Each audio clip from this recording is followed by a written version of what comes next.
আশা করি ভালো আছো। সেকেন্ড সেমিস্টার পরীক্ষা খুব সুন্দরভাবে সমাপ্ত করেছো এবং খাতাগুলো সুন্দরভাবে স্কুলে পৌঁছে দেওয়ার ব্যবস্থা করবা। ফাইনাল বা তৃতীয় সেমিস্টার পরীক্ষার জন্য প্রস্তুতি নিতে হবে, সুতরাং সে অনুযায়ী আবার পড়াশোনা শুরু করতে হবে। তোমরা জানো যে আমাদের যেহেতু জেএসসি সিলেবাস অনুযায়ী ফার্স্ট এবং সেকেন্ড সেমিস্টার হয়েছে, সুতরাং পুরো বই কিন্তু শেষ হয়ে যাওয়ার কথা। আমরা আবার ফার্স্ট সেমিস্টারের অধ্যায়গুলো রিভিশন দেব, যাতে আবার ওগুলো নতুনভাবে সুন্দর করে নেওয়া যায়। আচ্ছা, যাই হোক, তো আমরা আজকে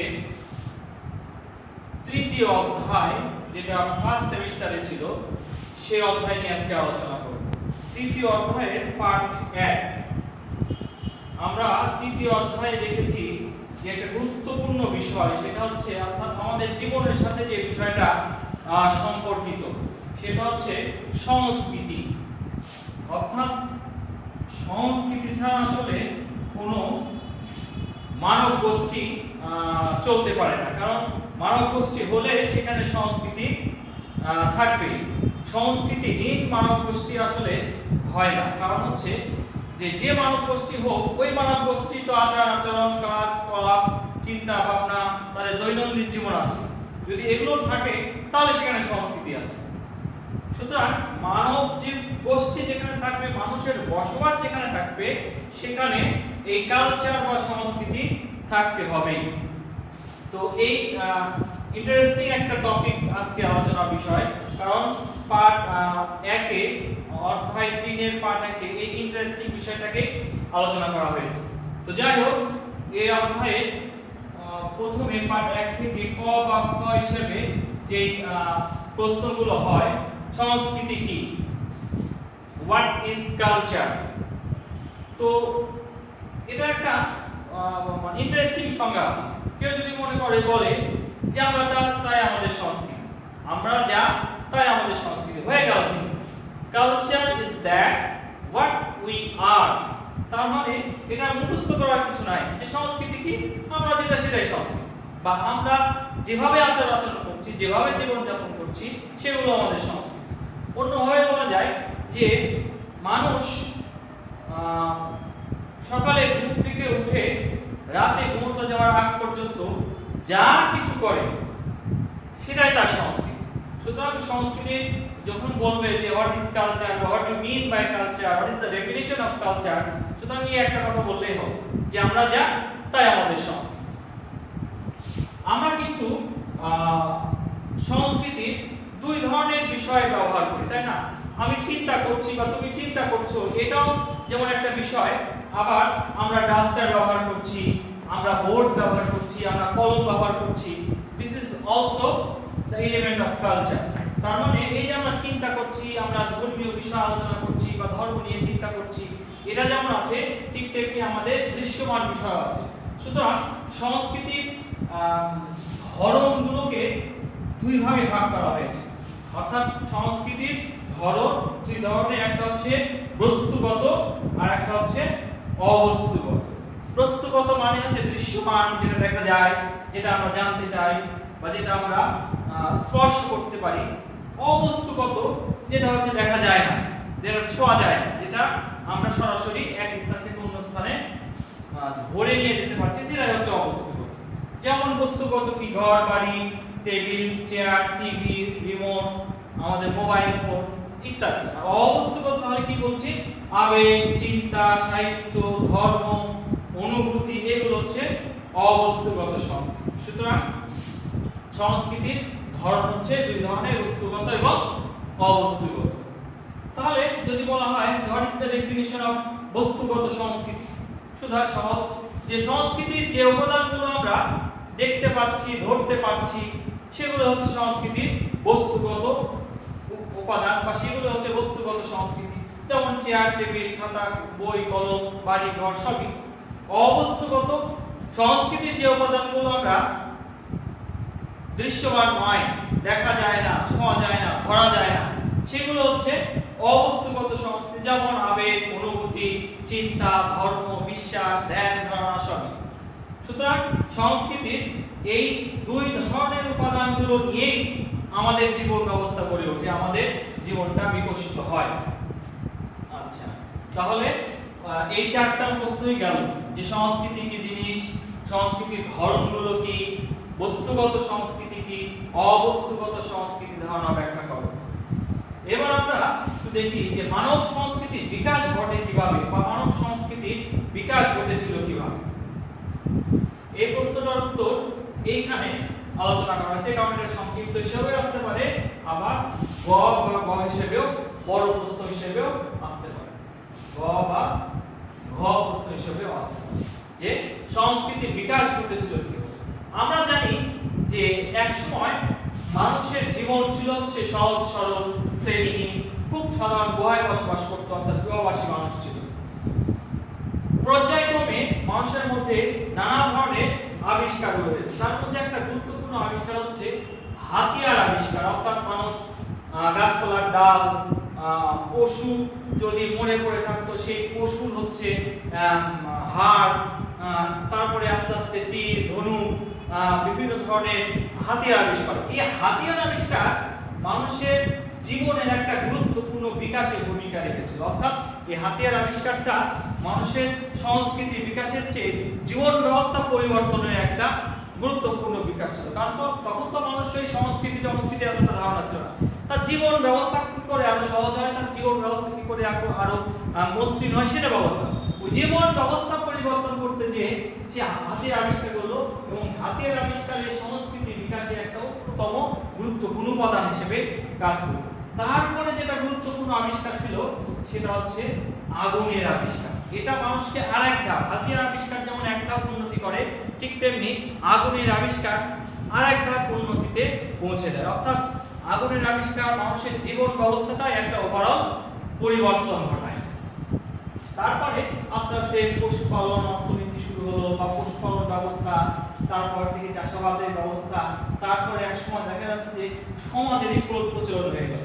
ক্রমান্বয়ে একে একে মানুষের জীবনে এক একটা চাহিদা পূরণ করার জন্য এক একটা কিছু উদ্ভব হচ্ছে, আর মানুষের সংস্কৃতি বিকাশে তা গুরুত্বপূর্ণ ভূমিকা রাখছে। এভাবেই বলা যায় যে মানুষের সংস্কৃতির বিকাশটা ক্রমান্বয়ে হয়েছে, এবং এই সংস্কৃতির বিকাশ তার জীবন ব্যবস্থার পরিবর্তনের ফল। আচ্ছা, এবার আমরা একটু দেখি যে সংস্কৃতির পরিবর্তন হয়, তাই না?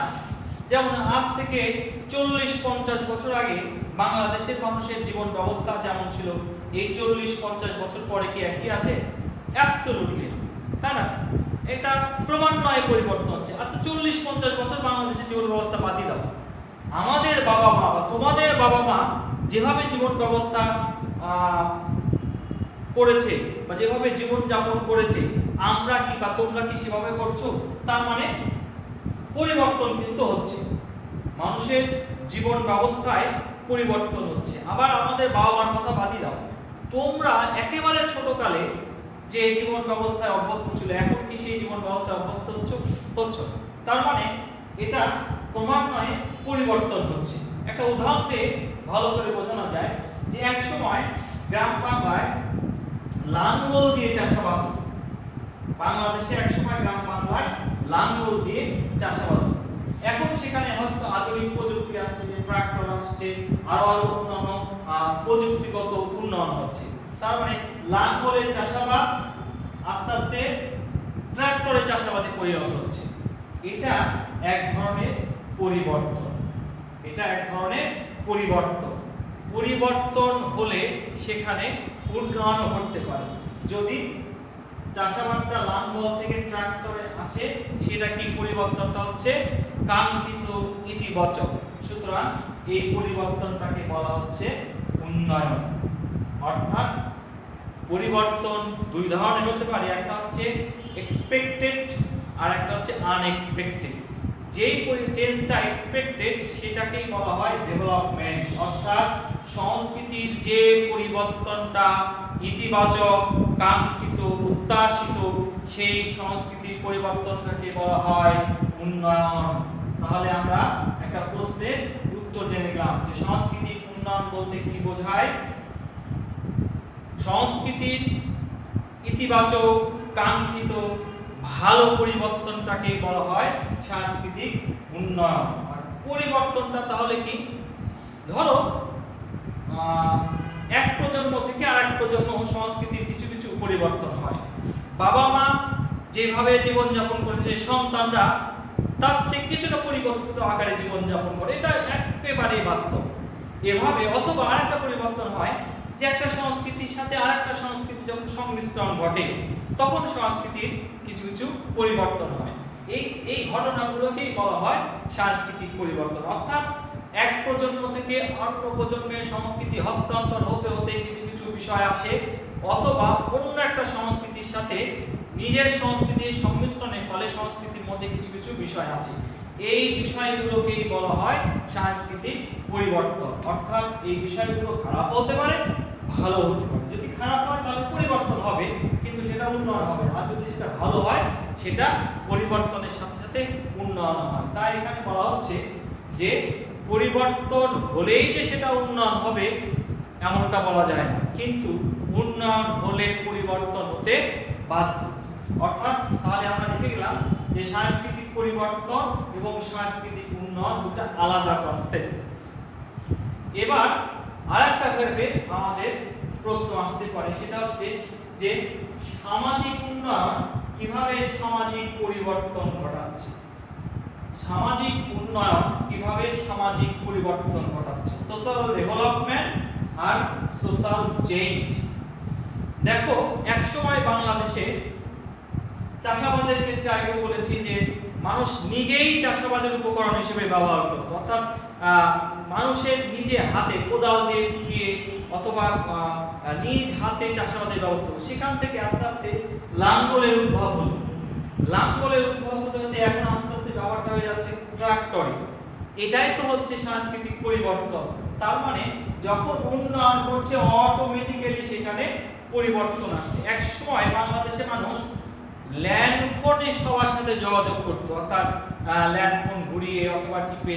এখন কি হচ্ছে, সেখানে এখন ইন্টারনেট, মোবাইল ফোন, কত প্রযুক্তি আসছে। তার মানে উন্নয়ন ঘটছে, অটোমেটিক্যালি আমাদের জীবন ব্যবস্থায় পরিবর্তন আসছে। এভাবে বলা যায় বা দেখা যায় যে ক্রমান্বয়ে মানুষের জীবন ব্যবস্থাটা যতই উন্নয়ন হচ্ছে সে তার পরিবর্তনটা ওই অনুপাতে হচ্ছে। এখন উন্নয়ন হলেই পরিবর্তন হবে।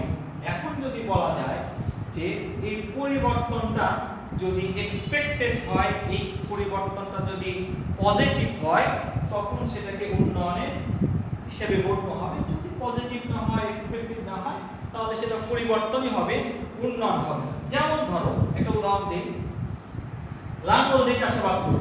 এখন লাঙ্গলের চাষাবাদে ট্রাক্টরের পরিবর্তন না হয়ে লাঙ্গলের চাষাবাদে যদি মানুষ আবার কোদালে চাষাবাদ, কোদাল দিয়ে চাষাবাদের ব্যবস্থায় ফিরে যায়, সেটা কিন্তু পরিবর্তন। লাঙ্গলের চাষাবাদে ট্রাক্টরে না হয়ে লাঙ্গলের চাষাবাদটা কোদালে চলে গেল, মানুষ আবার হাতে কোদাল দিয়ে করছে, তাহলে সেটা পরিবর্তন হবে কিন্তু উন্নয়ন হবে না। কিন্তু লাঙ্গলের চাষাবাদে যখন ট্রাক্টরের চাষাবাদে পরিবর্তন হবে তখন সেটা উন্নয়ন হবে। এই ছিল অধ্যায় 3 পার্ট 1 এর আলোচনার বিষয়, অর্থাৎ সংস্কৃতি পরিবর্তন, সংস্কৃতির উন্নয়ন, সংস্কৃতির ধরনগুলো। আশা করি বুঝতে পেরেছ এবং এই সম্পর্কিত যে প্রশ্নগুলো আছে সেগুলো খাতায় তুলে উত্তর রেডি করবে ইনশাআল্লাহ। ধন্যবাদ সবাইকে। আসসালামু আলাইকুম।